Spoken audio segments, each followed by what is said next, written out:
जमशेद भाई मैं केपी के हज़ारा बड़ग्राम से आपसे न्यूजीलैंड वाइट का ब्रांच लिया था।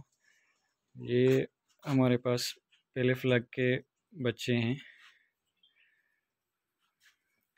और ये दूसरी फ्लैग के मेल है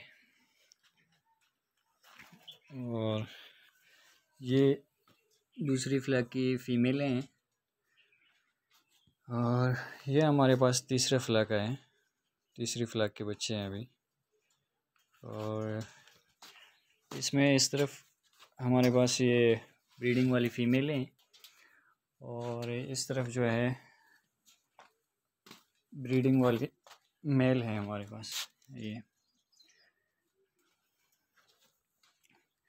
तो इंशाल्लाह फ़ीमेल क्रॉस की है, अभी ब्रीडिंग आने में टाइम है।